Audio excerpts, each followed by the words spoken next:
I love movies. Gosh, I love movies. Here we go.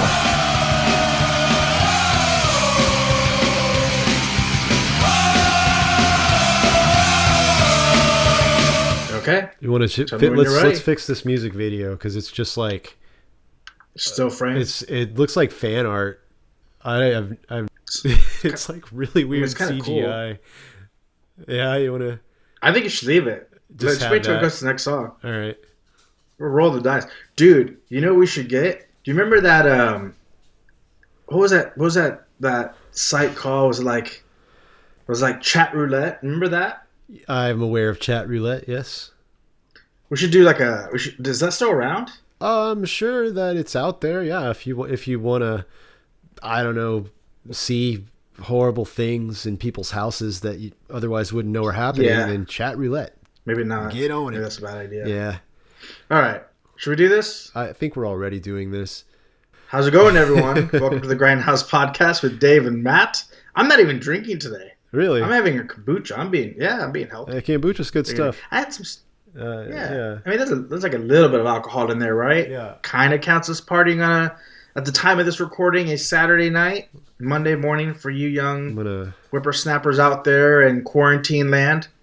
Matt, I don't know, for those of you who are watching on YouTube, we are currently broadcasting from a virtual Valhalla, which we've coupled and complemented with some sick 80s music videos playing behind us. So if you guys are just listening to us on iTunes or Spotify, or if you're a mumble rapper on SoundCloud and you want to see what we're talking about, you can go watch the virtual version of us, which is currently in Valhalla watching Iron Maiden videos on YouTube. Yeah, Grindhouse Podcast on YouTube.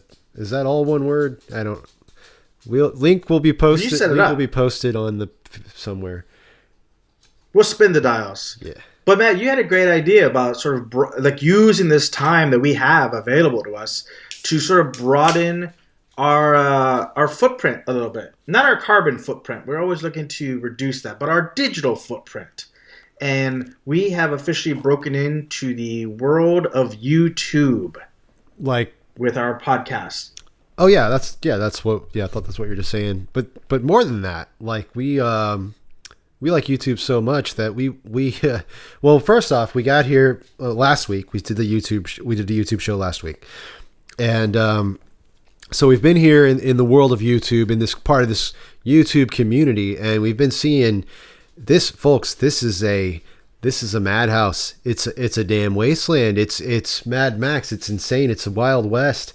I mean, there is so much going on out here in this YouTube. It's like we didn't know it was like this. We didn't know that we would come into this like total carnival of just information, misinformation, just weird, crazy documentaries on conspiracies. Yes, all kinds of insane stuff.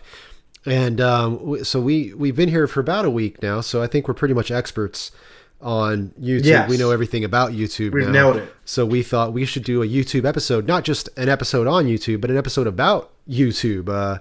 We've been your guide to television shows and movies and comic books, video games, all kinds of stuff, but we've never touched virtual reality. Yeah, in a way, yeah. But we've never touched on the streaming, the biggest streaming service in the world, and done an episode about just what's cool on YouTube.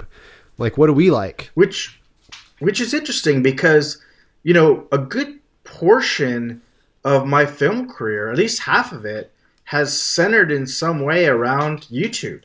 Yeah.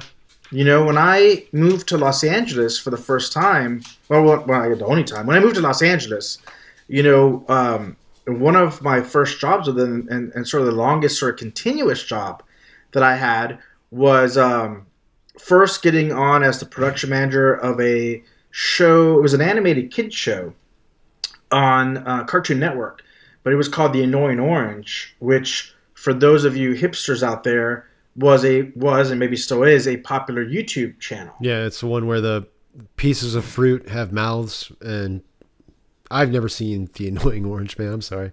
It's all right. It's not really. Here's the thing about The Annoying Orange. The bummer. It was like, it's weird. Yeah. Right. And like I always felt like, like the natural inclination is to do what we did, which is to try to aim it towards kids and sell toys and T-shirts and stuff of that nature, right? But I thought they had it all wrong. I thought, even though kids do like the show, parents hate the show. But there's probably a world where if we took the show into some Adult Swim territory, we got kind of weird with it. Wasn't it on Adult Swim at one point? No, it was just on normal Cartoon Network. Oh wow, okay. Huh. Now, see, they messed up. They really should have catered to like the stoner crowd, like the same crowd that would get that would later. I'm trying to remember the order, like chronologically speaking. What was the show with the meatball and the fry and the soda? Aqua Teen Hunger Force. That everybody knows that show. Aqua Teen Hunger Force. Did that come out before? Yeah, that was like one of your favorite. I still watch it. It's I don't know if it's like for quarantine time or something, but Adult Swim has made a bunch of their shows free right now streaming. So Aqua Teen Hunger Force, Squidbillies, Metalocalypse. I've been watching all that stuff nonstop through this whole ordeal. It's keeping me going. It's keeping me the day, man. It's the beat of the drum that I march to, brother. Okay, all right. Well, now did French fries and a guy named Carl. They're my now. Did that show come out before 2012? Oh yeah. Well, that was like 2002 or something. That was a while ago. Okay. Well, see, all the more reason that you could have believed that if you just catered it towards a slightly older crowd, it got weirder. Yeah. The same crowd that got into a meatball, a carton of French fries with a goatee, and a soda, and could make it a popular, long-lasting television show, might get into a talking orange. All right, Dave. Who was annoying. So that, do you still watch it on YouTube? Are you recommending it? Is that like one of the? Nah, I mean, honestly, I don't. Once I got it, Okay.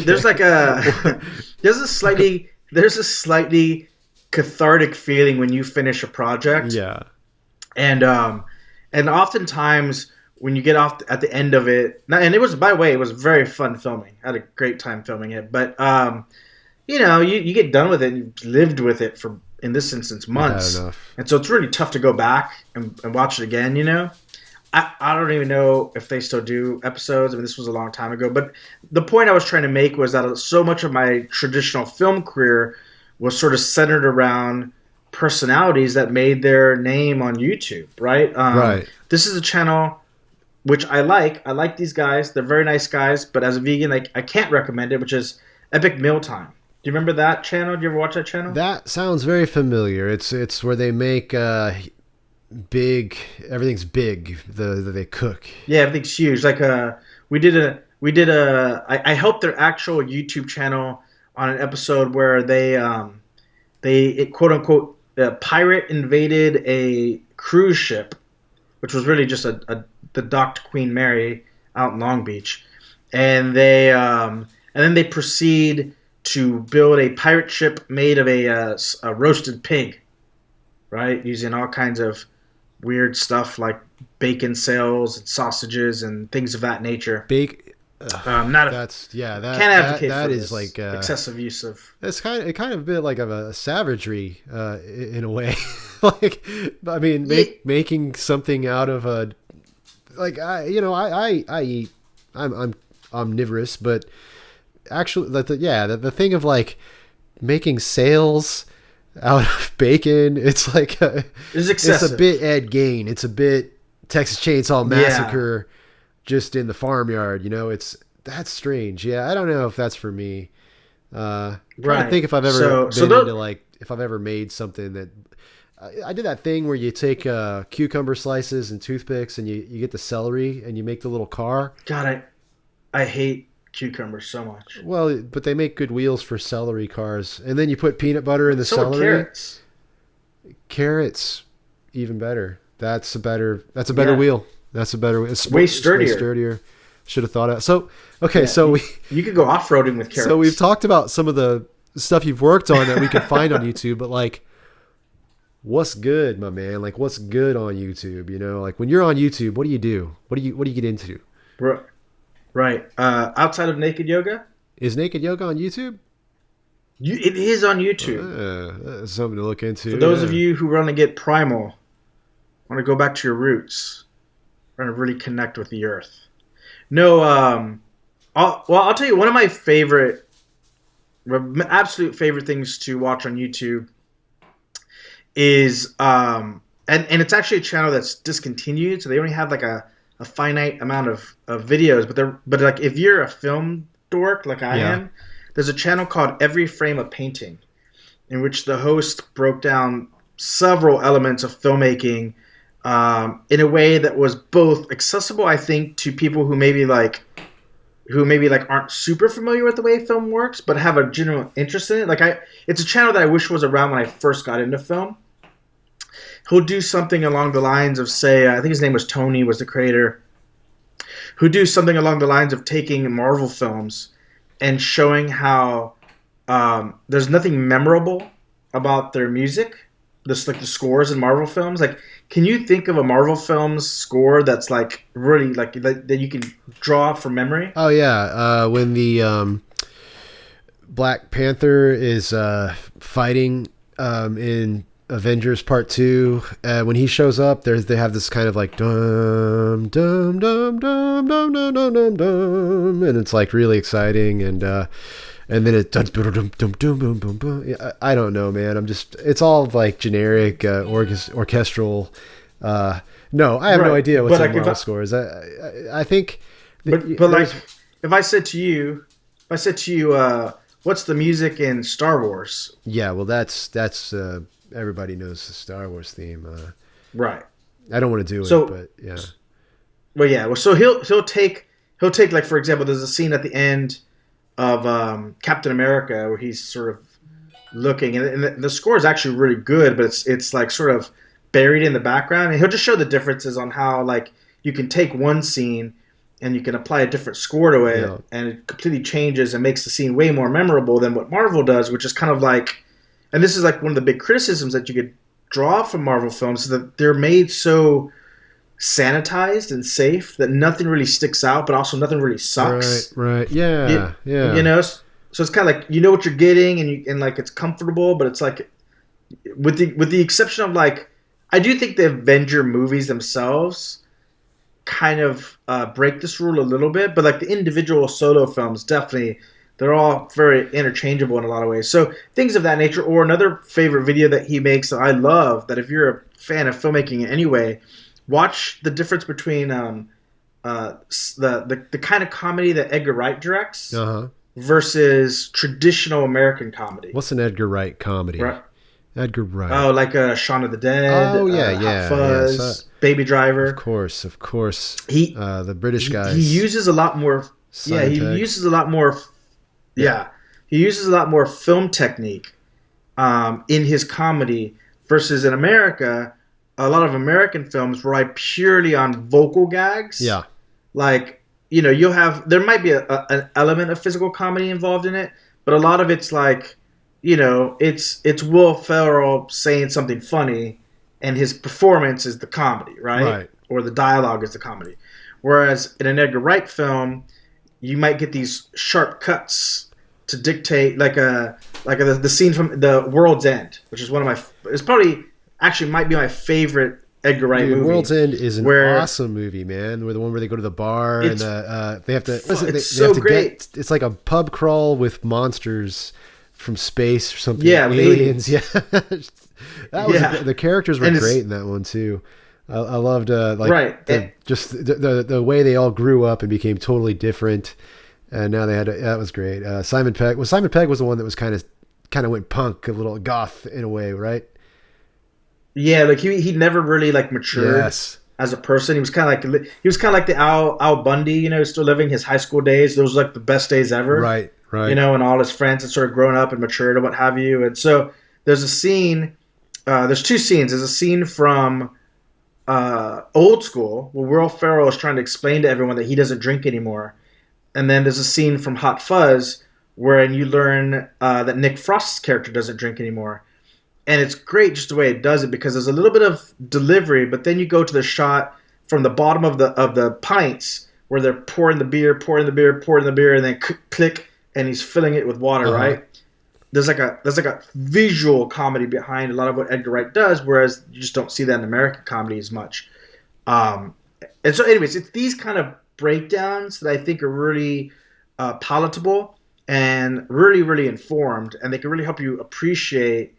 And in some instances, it kind of might turn you off to some stuff you used to think was a lot better than it really was, because you could sort of see these breakdowns, and he does really easy comparisons. So every frame of painting, again, it's a bummer the guy decided to stop doing it. I think he got a real job in editing or something, you know? Man, that sucks. I just heard about that channel this week. I haven't checked it out yet, and I was like all excited. Yeah, oh, really? Ramona was talking about it, and I was like, oh yeah, I got to look at that. It's so good. Yeah, I think the dude got a job like as a film editor, and he was just kind of too busy to keep it up anymore. I think he was doing it while he was in college. Yeah. But even though there's only a handful of videos there, it's definitely worth checking out. So that's one of my go-tos. Even though I've seen some of these videos a million times, like I always glean or remind myself of some really good sort of film language when I watch them. That is one of the things that YouTube is definitely good for, man. There is some great like movie critics on YouTube. Good Bad Flicks, Renegade Cut. I'm trying to think of some other of the guys out there, man, that just they like kind of what you're talking about, where it's like guys going scene by scene and like getting into the motion and the soundtrack and stuff, versus like reviewers that get into the ethics of the whole picture, or even like there's one that I love, and I'm trying to find his name right now. I've got a cell phone with me. You can't see it in the YouTube, but Dave Oscuro. No, there's a guy that does. So like, have you ever seen a film called Martyrs? No. It's a really disturbing, like, torture porn kind of, I don't want to call it torture porn because it's different, but it's really disturbing, man. It's like they skin a woman. A woman gets skinned alive and kept alive. It's about a cult. I didn't watch it, but what I will do is go on YouTube for some of these like extremely gory films, that you're like, I don't think I want to watch that. Well, YouTube is, some of these guys, almost like a service, will watch the movie for you and tell you the plot. And that works for me sometimes, man. Like I don't want to watch some super disturbing thing, So yeah, let's just go scene by scene with some guy that's like kind of funny and telling jokes, and he'll help you out. He'll get you through it. My favorite one is Spooky Rice, who I'm guessing that he gets his name from anime because he for a guy that reviews disturbing cinema from like Europe and like some of the worst, most horrible films ever made, he uses more anime references than anybody I know. He's just like, this guy got Super Saiyan powers and somehow survived the gunshot. But like, yeah, if you've ever wanted to watch movies like, The House of 100 Eyes, whatever that is, let's see, Lady Vengeance. I mean, that's actually a pretty good movie, but let's see. It looks like he's kind of running out of like super disturbing films, because recently it's been stuff like Happiness and Suicide Club. But yeah, I mean, here's one from 1964 called The Child Molester. It's like a PSA movie that's really disturbing from the 60s. And so don't watch that one. I'm not recommending that one. That sounds terrible. But like, I Saw the Devil, for example. That's a film that I went to see in theaters. I actually took a date. It was a first date. And that's a film about a cannibal serial killer and his two accomplices. And after they behead the fiance of a special agent, he uses his investigative skills to go after the cannibal cult of three and stop them. No, this is a really good film, man. Like if you like the, like Korean V cinema, just really violent, crazy stuff. Like I Saw the Devil's a fine film. It's on Shudder and it's amazing, but like it's one that stays with you, man. I mean, you see some rough stuff. It's really cool, actually. I mean, cause it's like a cat and mouse thing. It's like this guy, he finds out pretty quickly who the serial killer is that killed his fiance, like before the officials do. He kind of goes rogue, right? And he starts setting up surveillance on this guy and figuring out who his next victims will be, so that every time this guy goes for a victim, special agent kind of pops out, beats him up, does some more terrible stuff to him. The victim gets away, and then the special agent just sort of lets him go again, back on the loose, and it's like, it's weird. It's like it's like this really smart, talented special agent guy just kind of like playing with the serial killer and letting him think he's safe and he can do it again. Yeah. And he makes the serial killer into the victim in a way, but like when you play with fire, things go crazy, and most revenge is gonna have some issues that comes with it. And so it's a film that gets very disturbing very quick. So you might like to watch the Spooky Rice edit of it and just have him talk over it the whole time and joke, and it's a lot more fun that way. So that's one of the things I like to do on YouTube, is I use it as a tool to the movies that'll give me nightmares that I know are just a little too much for me to handle. I just turn to Spooky Rice and watch that. That's awesome. Hold on one second. We are having some technical YouTube difficulties. And speaking of that, when we started the show today, for those watching on YouTube, we were setting up and we had like a really cool playlist of 80s metal music videos that were playing. And this is what happens when you stay on YouTube playlists too long. It kind of runs out of the cool stuff. And so it looks like we have a karaoke lyrics video of one of Iron Maiden's newer songs from the latest album, Book of Souls. It's too bad we can't hear someone actually doing karaoke. That'd be kind of fun, though. This one's a bit of a ballad. It's a late Iron Maiden power ballad, which I'm not real fond of. But Book of Souls is a good album. I mean, it's still Iron Maiden. Mist is in the trees, stone sweats with the dew. That's the lyrics on the. So yeah, so YouTube. Maybe people who are watching along at home will sing Iron Maiden as maybe, but this is what I call YouTube going wild. It's when you just leave it running for too long on the television or something or whatever, and you come back and you're just like, what the hell is that? How did that get on there? So maybe I should I override this and get back into cool videos? No, let it play, man. Let this wild stallion run free. So people tune in right now, they're just going to see like you and me talking. It looks like we're reviewing Iron Maiden lyrics. Like we're just like perfect. Right. What else do you like to do on YouTube, Dave? So the other channel I was looking up just a moment ago is Mr. H Reviews. So I came across this channel. Again, not all of the channels that I'm going to recommend are those that deal with film, because I'm just a film geek and that's kind of what I'm into. But Mr. H Reviews is kind of cool because if you're a big fan of the movie Hellraiser, which we just talked about last week, then he does a lot of videos on Hellraiser. He breaks down, because I'm that guy. Like, I'm that guy who watches a film, likes it, and then decides to like dig in for every little bit of analytical thought piece that's associated with said movie. And so he'll break down, the history of Hellraiser, the differences between the novella and the movie, the leaked plans for the Clive Barker reboot that was supposed to happen that never happened.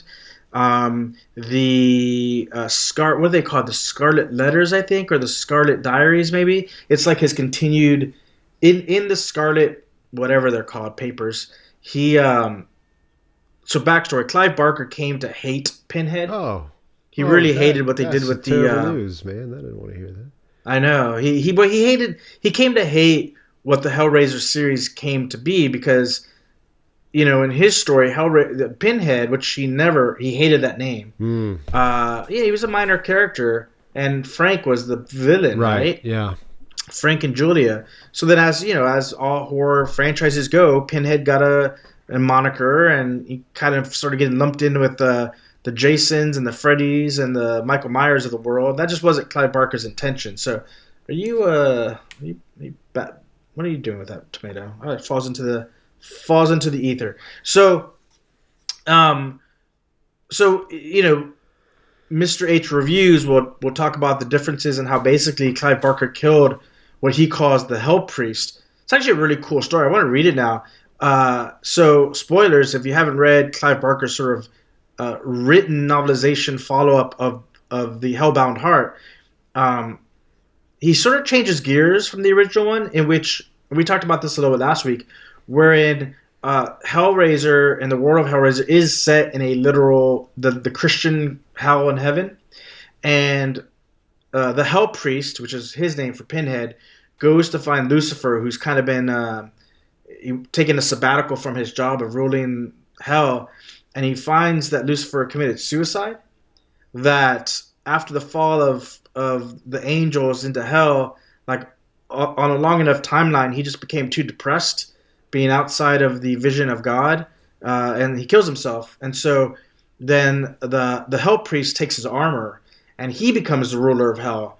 But because Lucifer's armor had an essence of Lucifer, Lucifer is somehow resurrected, and he utterly, completely destroys the hell priest, aka Pinhead. All right.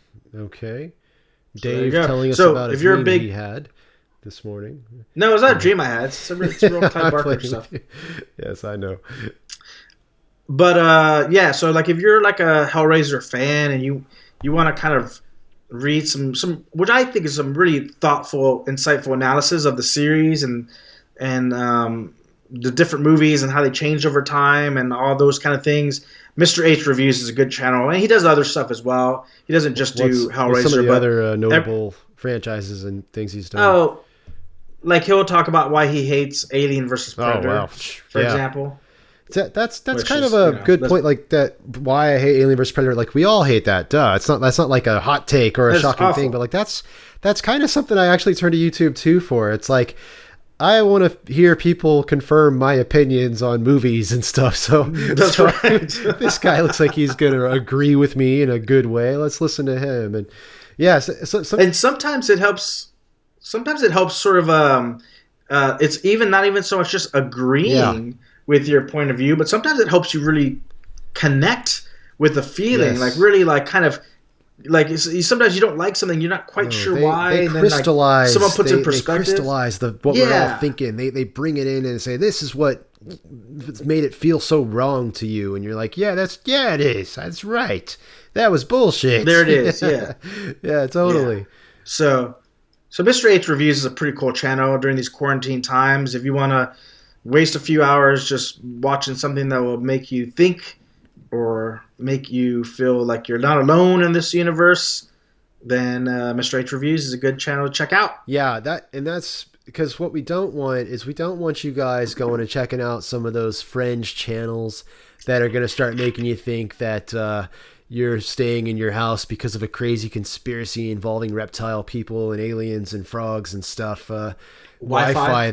I heard there was actually an attack on like one of the cable services was installing new telephone poles or something. Like anti 5G activists came and like tear it down, get them. That's the kind of stuff they learned that on YouTube, and this is what we want to keep. Yeah, we want to warn you guys. That.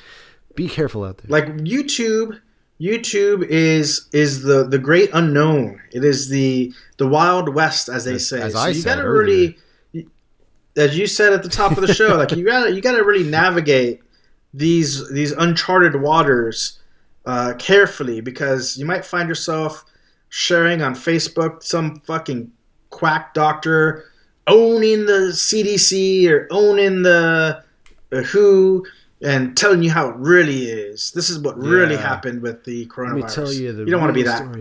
Don't be that person. If you just connect the dots, man, and look into it. Who stands to gain? That's what I'm saying. They can connect dots, they can do all that stuff, and you're sitting there like, yeah, that sounds pretty reasonable, and it does, and that's why I just don't even go there, because it sounds reasonable. It sounds like, yeah, I could see that, but the truth is, it's not evidence. It's just a bunch of suspicion, and they call it. And usually it's very very not substantial. What's the word I'm looking for? Very yes, that word. Not superficial. Yeah. Substantial. It's not substantial. It is superficial, but it's yes, that's a word I'm looking for. It's just bad. It's bad evidence. Circumstantial. That's true. Very circumstantial. Not with an S. It sounds like circumstantial and anecdotal and all that stuff. It's a bunch of crap. One of my favorite things is when you get to talking to one of these guys, or talking. It's usually on the internet, but they'll say, "Well, you need to do some research," and you're like, "Oh yeah, what lab did you work in? Where did you do your research, doctor?" And then what do they send you every time? What do you get? a YouTube link yeah, exactly. So I just ignore those these days. Matt, you gotta stop being a sheeple. Man, they got their own. You know what? Someone needs to make a coffee table book because I'd buy it. The conspiracy theorist dictionary. It could have sheeple in there. It could have patriot, their version of the word. All that stuff. Oh yeah. That'd be great. Do you think they should go? Do you think they're like deep down? They're just like furries that want to go with sheep. You know, like they've got a sheep fetish, but like they don't want to express that, so like they try to hide it. But like that's code. Man, like, they're sheep dogs. Like, maybe they say that. Like maybe they're waiting for someone to be like, I am a sheeple, and they'll be like, oh, no, because and then like they'll meet up and do their furry love. I think I explained on the show before. They're not the sheeple. They're the sheep dogs. Because the sheep dog protects the sheep, and sometimes you need the sheepdog, and that's what they. So that's their. If there was a furry thing, they might like their partner to be a sheep, and then they'll come in like full dog outfit and be like, "Let me tell you about patriotism, honey." Something along those lines, I think. Yeah, I think there's something to that. Just look into it. There'll be a YouTube video about it. This is a YouTube video about it. Yeah. So just post this on Facebook. Good point. How conspiracy theorists are really just furries looking for a sheeple to their sheepdog. That's got to be the motivation. It's everyone needs love. I can't think of it. Yeah, that's true. They certainly do. So don't hate them. Just love them and try to change their minds. But I've got another offering from the good side of YouTube, from the lights. Oh yes. This is a music channel that I prefer. It's really cool. It's a music history channel, I guess you could say, but it doesn't get into the big ones. You're not going to learn about the Rolling Stones on this channel. What about Big Mama Thornton? Possibly he might do that. I don't know, because this is Todd in the Shadows is his name, and talented Todd comes to us with his show called One Hit Wonderland, in which you learn an in-depth history of a one-hit wonder band. And it's awesome. I mean, he's done stuff like Wall of Voodoo with their Mexican radio, that song. Oh, yeah, that song's great. Right Said Fred with... Wait, wasn't there a punk band that covered that, Mexican radio? Mexican radio became a cult hit, but it was still, let's say they still count as a one-hit wonder. But you get songs like... Right Said Fred with you remember I'm Too Sexy? Yes, I wake up every morning to that. Well, I'm sure I believe that about you. But there's a whole history of I'm Too Sexy. There was like a whole thing that led up to it. They were music producers. They'd worked on all kinds of things you've heard of. It was really cool. They'd worked with, I mean, like Steely Dan and shit. But like they'd worked with because they were a bit older. Right. It turns out they were like these two guys were like in their 40s when they did I'm Too Sexy.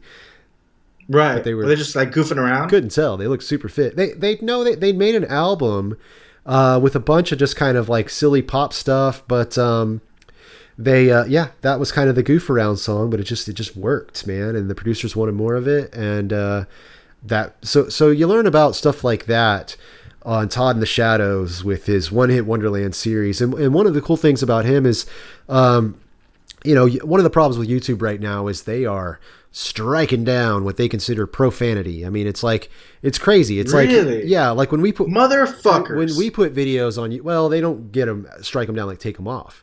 But like when we put videos on YouTube, like what you just did right there, which not like any advertisers would be interested in us anyway, but not going to happen now because what that word you just used made our not demonetized our video, right? So if it means that Manscaped won't run ads on this video, then motherfuck,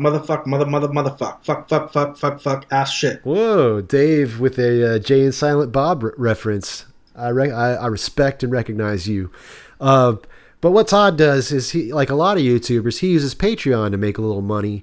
And the reason why I bring that up is because if you've out there got like a one-hit wonder you've always wanted to know about, you can submit to his Patreon and actually he'll take requests for money and he'll do a video for you. And some of the weirder ones you could tell too, like some of the ones that he really doesn't want to do, but he has to because he was paid. But you'll hear. I mean, it's been for me. Dude. It's been a lot of fun this month listening to his stuff, and he's like a lot of YouTubers release stuff once a month. Man, Todd's working hard. He's always out there making new stuff. So that's a really good one to check out.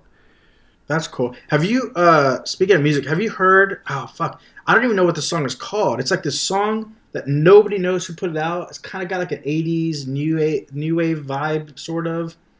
Um there's like all these Reddit threads about who put this single out, but no one has stepped up. No artist has stepped up to claim credit for it.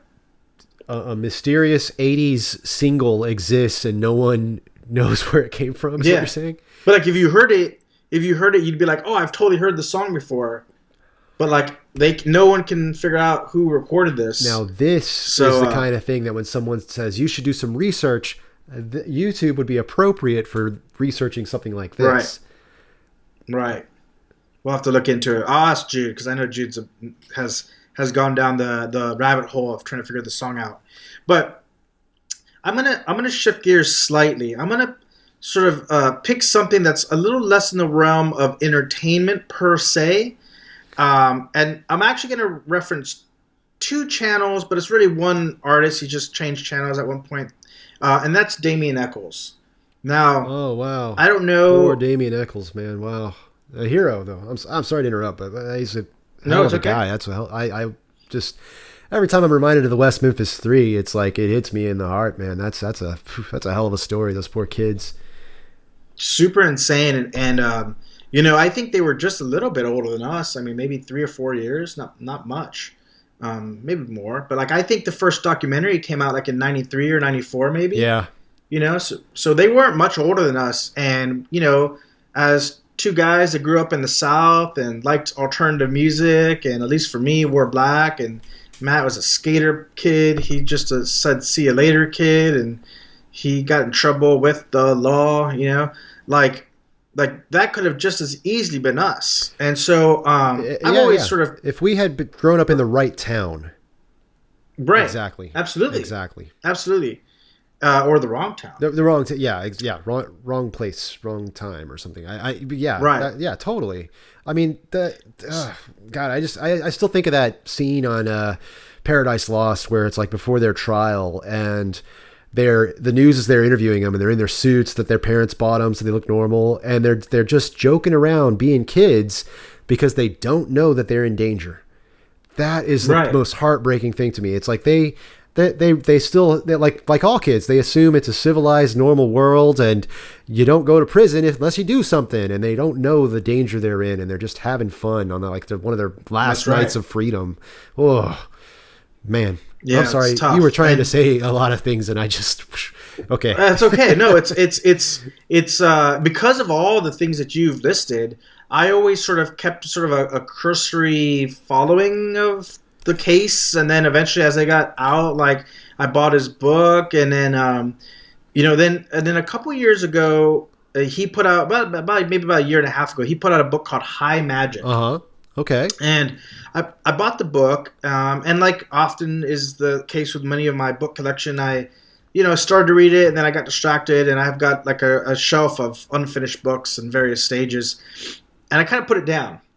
But on my way back, when this whole quarantine thing happened, for whatever reason, I just felt really compelled to re-familiarize myself with the book, and then I just started going down that rabbit hole, and I started. He posted a video on YouTube, and basically saying like, look, from his perspective of someone who was in solitary confinement for like over 10 years, in prison for nearly 20 years. Dear God. He was trying to offer some tips on how you can kind of, manage these quarantine times. Not that what we're all experiencing is the same as being in solitary confinement in federal prison, but certainly the feelings of isolation, the feelings of loneliness, the feelings of disconnectedness. Yeah. And so in both his Damien Eccles channel and a older channel that he used to have called the Crimson Lotus, he talks a lot about ceremonial magic. Matt, you might be more familiar with this by the order in which practiced and popularized this, which is the Order of the Golden Dawn. The Order of the Golden Dawn. What is that? You may have heard of one of their more infamous magicians, Mr. Aleister Crowley. Oh yeah, Crowley. Yeah, he's all right. He's cool, man. He wrote that book and stuff. Yeah. Well, so a lot of what Damien talks about is sort of the application of ceremonial magic to everyday life. If you're into chaos magic, Grant Morrison, Right, obviously, derived from that. Alan Moore. Alan Moore is like even more closely associated with some of the practices of the Golden Dawn. And we talked about this, didn't we? Like on a previous comic book episode where we talked about sort of the magical war between Grant Morrison and Alan Moore. Well, Grant Morrison is just what I mean. He goes full on like I do magic. I'm Chaos Magic Works and all that. Hack the universe.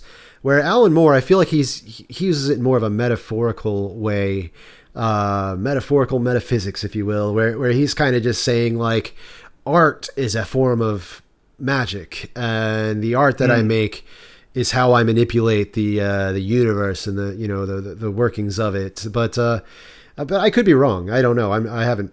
I just basing this off some interviews I've seen. It's not like I've chatted with the guy anytime recently or anything or ever. Sure. So I don't know. But so Damien Eccles has a YouTube channel where he's showing how to do magic spells and rituals and whatnot. Yeah, it's less about that, and it's more about.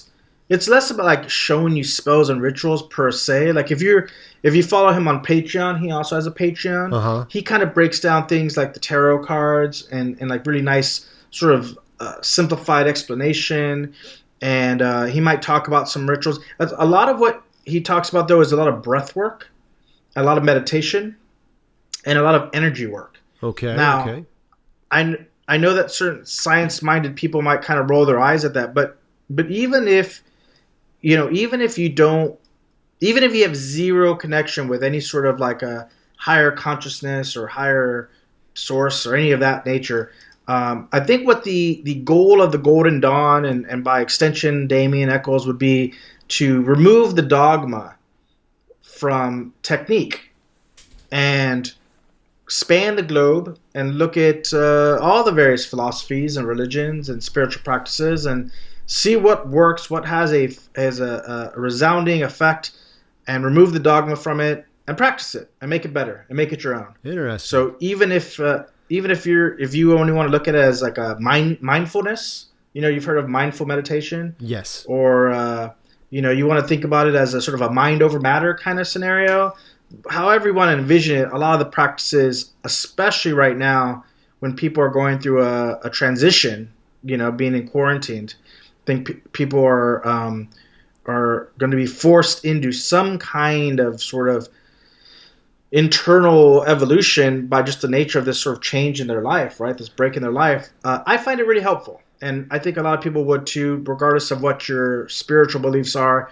I think that you can find some technique that has a positive impact on your life and on your mood and on your positivity, staying positive, managing your self-speak and things of that nature. These are all kind of things he talks about, and he does so in a very conversational way, which feels very intimate, which I appreciate. Well, one thing I could say is that most chaos magic rituals and spells and whatnot, they're actually kind of fun and artistic. That's what I like about them. It's like I don't believe in magic, obviously, but I've talked enough on that show. If you've listened to like 2 or 3 episodes, you probably understand that. Nah. I'm a god. Nah.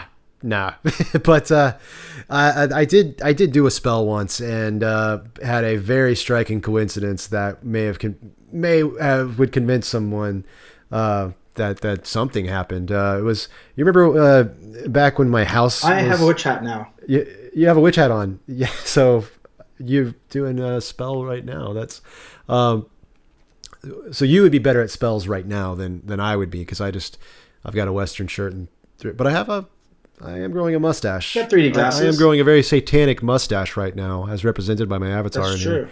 But no, my house had been burglarized. Lost a lot of stuff: guitars, computer, money. Roommates lost stuff. A lot of tools. Mainly right. Things for making art, though. Art tools.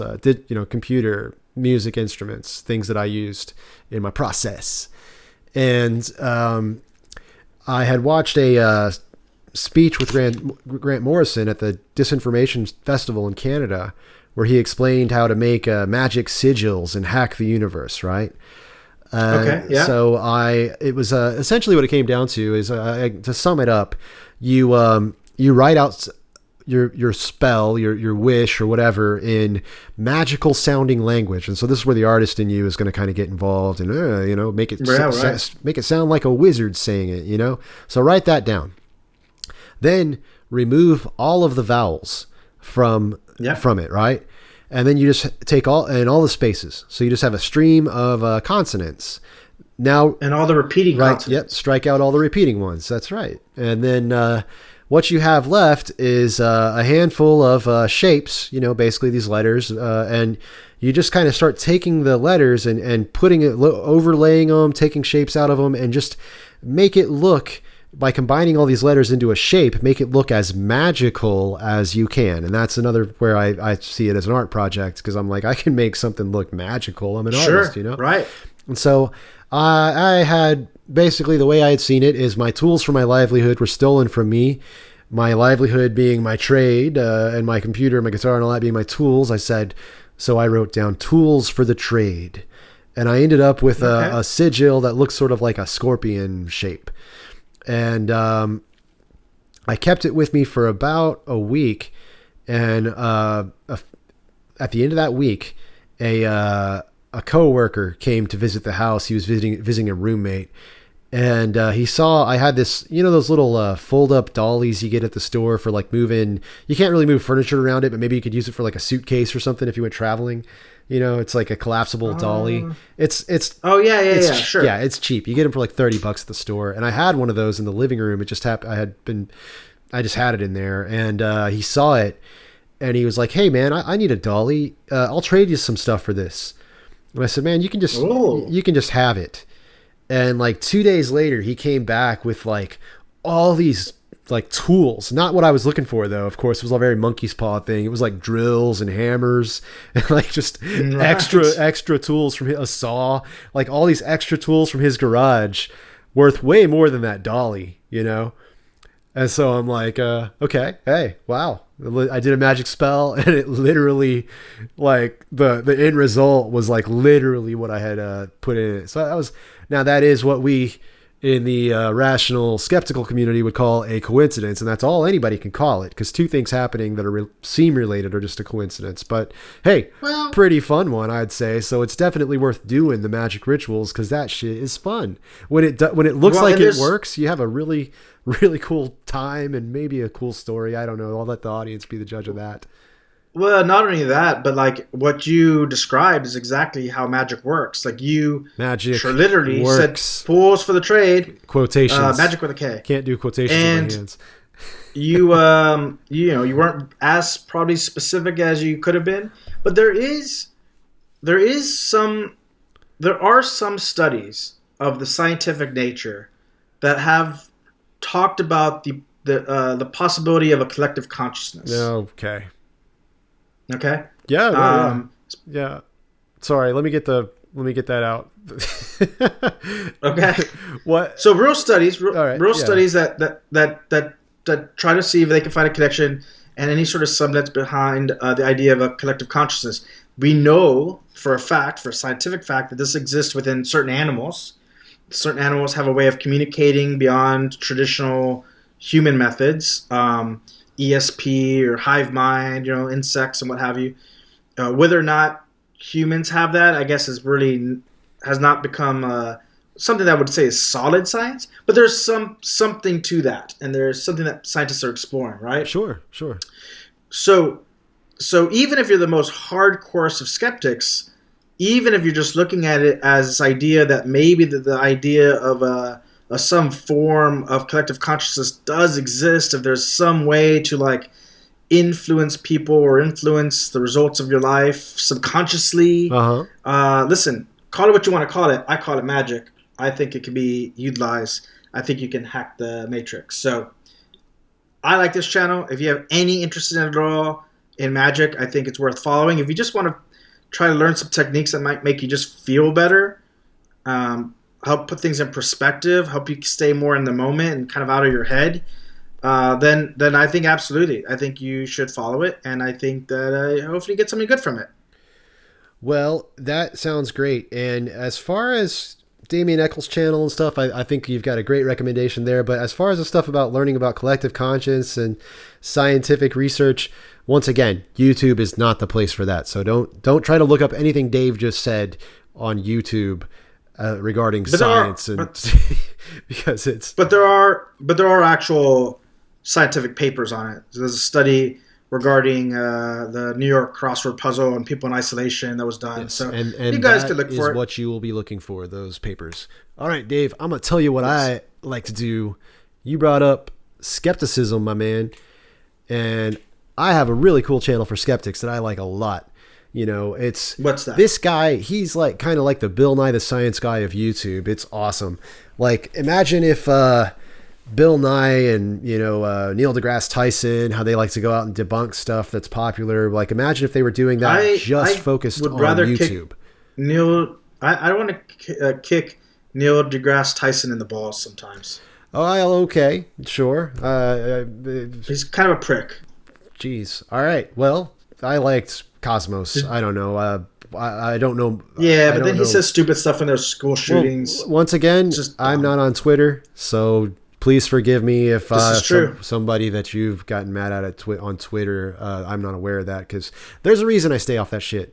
But anyway, this guy is not Neil deGrasse Tyson in the sense you just brought up. He doesn't say things that make it where Dave would want to kick his balls. He calls himself Captain Disillusionment.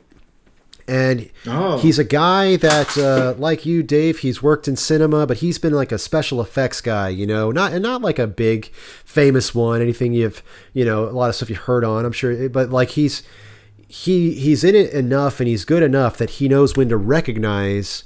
See, a lot of times, one of the things YouTube also is responsible for is these viral videos.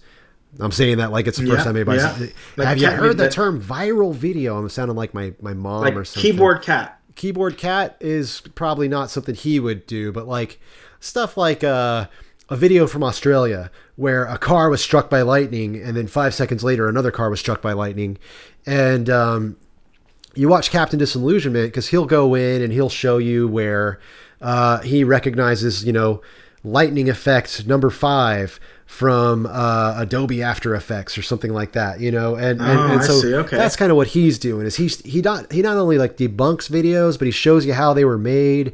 And it's amazing because he focuses on these ones that are the videos that are like those ones that try to slip under the radar, nothing too extravagant. Yeah, a car getting struck by lightning, nothing to doubt there, no reason to doubt, but why was it made? Why, was it real? No, it was from an advertising firm, and because sometimes these advertising firms they'll make these videos and they'll release them on some corporate YouTube channel because it draws people to that YouTube channel and they start subscribing and then they see all the ads and stuff that come later. So there's lots of reasons. Yeah, there's lots of weird reasons to produce fake viral videos that look like home videos that look, they look like something that why would they lie, but. Or they're like a Geico commercial? Yeah, they might be, but often they're not. Often they're just, there's no corporate logo. There's nothing that makes you think it's anything suspicious. It just looks like a home video of some guy throwing a knife at his girlfriend's head and cutting a pineapple in half that's on top of her head. And you're like, oh, that was amazing. That's so cool. But it's not real. And Captain Disillusionment will show you how it actually happened. And it's a lot of fun because it really, too, it's an important channel, in my opinion, because it brings up the fact that, like, so often in today's age, the stuff that is in that category of why would they make it up? Why would they lie? Why would they fake it? It must be real. That's the stuff that you should be most suspicious of, actually. It's weird, but like that's where we're at right now, where it's like it's the videos that are slipping under the radar, making you think like, oh, cool, that cat just did a backflip off that 4-year-old's head and caught a frisbee, and you know what I mean? So that obviously you would suspect that. But what if the cat could have done that? Some cats are pretty sneaky that way. Yes, but Captain Disillusionment will show you this cat didn't do that. It was fake. And so but that's the kind of stuff he likes to do. Often you'll see these videos of people with invisible cloth, some inventor invented invisible cloth, and he'll show you how that's done.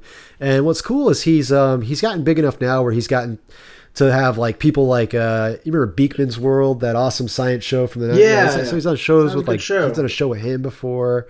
He's got, other YouTube celebrities come on there and help him out. So it's one of my favorites. He's kind of weird. He kind of presents it like he's a superhero from space called Captain Disillusionment, and he's come to like show us all this stuff. But he also has some really great videos out about like how to make your own YouTube channel, because he does it on very little resources, and it works really well. And he's one of those kind of guys that like not only are all these people making fake videos, but you can too, and you can do this too. And he always takes you there and shows you how to do it. So that's one I definitely recommend.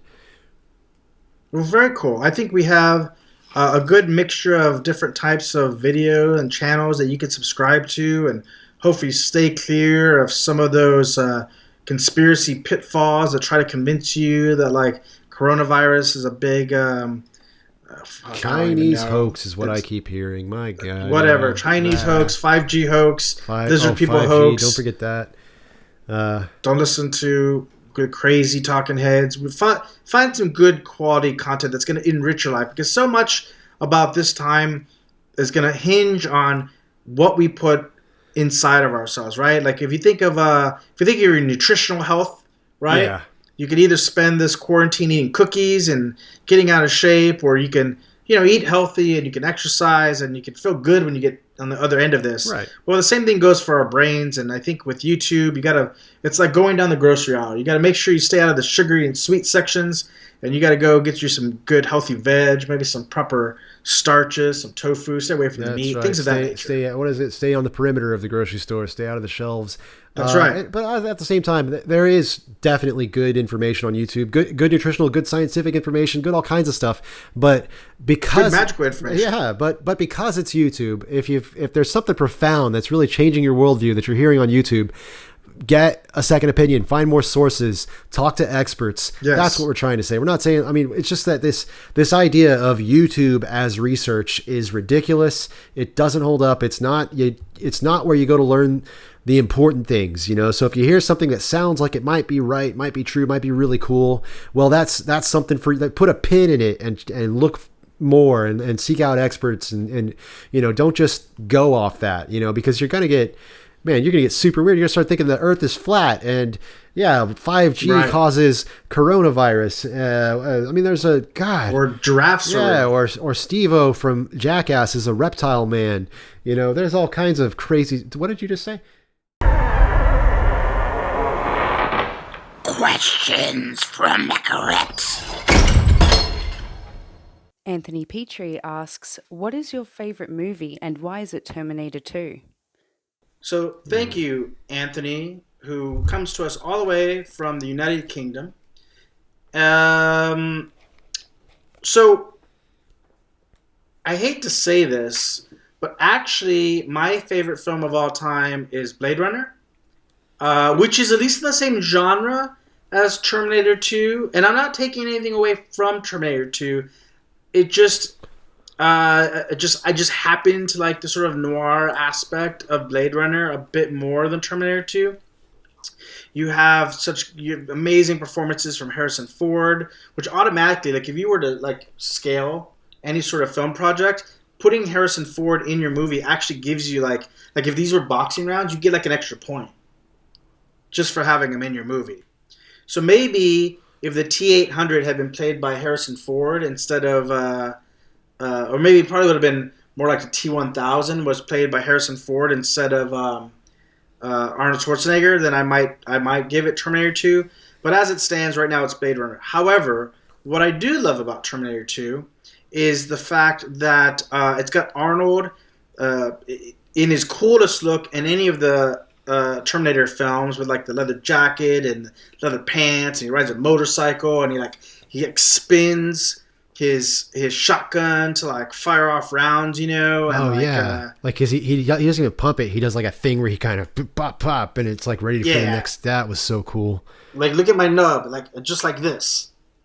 Oh man, that reminds me. Have you seen like YouTube videos where people try to shoot guns like that? Like the akimbo, like both hands out, it's amazing. Like if you ever want to see someone get just whacked in the face by a shotgun, watch them try to do that Terminator shotgun move on YouTube. Ugh, I'm afraid they're gonna blow their goddamn heads off. Well, the bullets go out the front, so they're okay there. The problem is that it throws the gun back and really hard right into the person behind the gun, and that's where the laughter starts on our side as viewers. Yeah. Well, so there you go. Arnold is so strong as a T-800 that he can do wacky firing of guns and doesn't hit himself in the head. And, you know, for a movie that came out in the 90s, the special effects hold up incredibly well, and oftentimes are way better than the stuff that they're putting out now. You're talking about Terminator 2 or are you talking about Blade Runner? Both. You know, that makes me so they're both movies about fake humans in a sense. So like what if like the Blade Runner was, you know, what if Harrison Ford was out hunting replicants? What are they called? Simulants, right? Replicants. Yeah. What if he's out hunting replicants and like, oh shit, this one's actually a Terminator? That could be a pretty good movie, a little crossover. Look, Alien versus Predator suck, but Terminator versus Blade Runner would be awesome. That it needs to happen. Why hasn't that happened?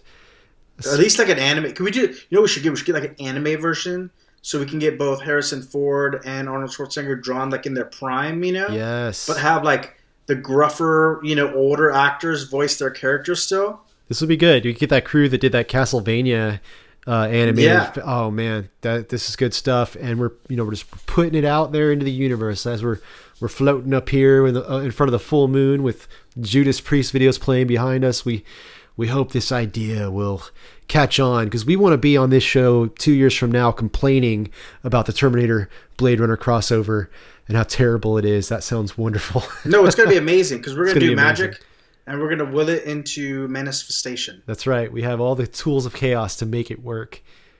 That's right. What about you? Why is Terminator 2 your favorite film? My favorite film is... Okay, well, now... It's a tricky worded question, but I think I can do it. My favorite film is probably True Stories, the David Byrne film that he made in the 80s, based on the Talking Head album, where David Byrne plays some kind of, I don't know if he's like an investor or a businessman or what he is, a reporter, but he goes to the little town of Virgil, Texas, who's having their bicentennial parade, and he fashion talent show stuff, and he goes and he just meets all these weird people from this town, and it's like... I think it's my favorite film because it's just year after year, like no film has brought me more joy, man. I love the music. I love the cast. John Goodman's in it. Tito Arriva from Tito and the Tarantula is in it. And you get to see him real young. The band Radiohead actually like got their name from this movie. Radiohead being a Talking Heads song that's in the film. It's just such a cool movie. And I think it is. I think it's my favorite film, man. I watch it all the time still. And it's one that I'm always recommending to people. If they haven't seen it, I'm like, oh, you got to see True Stories. The album True Stories is great. And what's cool is like, if you like that Talking Heads album, you get to see the movie. You get to see all these people sing the songs of the Talking Heads. But it's, David Byrne hardly does any singing in the whole film, though it is kind of a musical. But yeah, that's probably my favorite film. And the reason why it's Terminator 2, T-O-O, it's Terminator 2. Get what I get? Oh, get what I did there? Okay. The reason why it's also Terminator is because I have long suspected that David Byrne is secretly an android from the future sent back to change the course of events. Not in a Terminator kill John Connor kind of way, but because I think the future is probably actually a pretty enlightened place. So I figure if they're sending androids back, you're more optimistic than I am. I am, and I figure if they're sending androids back in human skin, David Byrne might be one of them, and they probably send them back to make really nice art that progresses society and, just makes us better all around. And David Byrne has proven himself to be a bit of an activist as well, and he's a hell of an artist. So if there was a T-3000, maybe T-Rex 3000, that would probably, David Byrne would be that model. And so that's why True Stories is my favorite film, and Android from the future, David Byrne, is the reason why it's probably Terminator 2. Okay, now here's a question for you. If you believe that David Byrne is or was an android, if in the future androids were going to send back a Terminator to kill you, what skin would this Terminator be wearing to get you to drop your guard long enough for them to take you out? Oh, You know what I'm saying? Yeah, like somebody that Little just I would trust him pop, pop. just right away when I see him. I'd be like, that guy's all right. No need to worry. Yeah, exactly. No need to put up my defenses. And then he pulls a shotgun out and he spins it around and blasts your head off. That would probably be young Luke Wilson, like Bottle Rocket era Luke Wilson. Yeah, all right. He was just The so shaved head. No, did he have a shaved head in that film? It's kind of like a flat top. Didn't he have like No, a buzz cut? Owen did. Owen had that, That's what they both because that did. guy's like, oh, you're in the military, and he's like, no, I like to keep my hair short. But yeah, all three of the Wilson brothers, in fact, if you know your, if Andrew Wilson. Andrew Wilson, Future Man, yeah, yeah, man. If you know your film history, all three of the Wilson brothers, Andrew Wilson, he's actually a producer like you. Oh, Yeah. well, there you go. So that's love it. that's a thing. A man of talent and a pretty amazing name as well. Yeah, the older, lesser known Luke Wilson or Wilson brother, Andrew Wilson. Now I wouldn't send him. That nickname that he has in Bottle Rocket, Future Man. That's be careful with that. That's kind what of a tip off. Well, that's what his brothers actually call him in real life because they think he's a big Terminator looking guy. So they call him Future Man. But so not Andrew Wilson, but Luke Wilson, I think would get me to let my guard down enough. I'd just be like, this guy is so sweet and nice and harmless, and I would get Wilson? terminated. Owen Wilson, I think I'd be a little more suspicious. I think You'd be like, I'm still suspicious of Owen Wilson. Like laser hands. What I want you to do is I want you to just take a look in my eyes. That's my Owen Wilson impression. Yeah, and you're looking right in my eyes right now. This is creepy. How's that work? How'd that work out? There's with the witch hat, it's not that threatening actually. No, I'm doing magic. I think mine would have to be David Bowie. David of any age.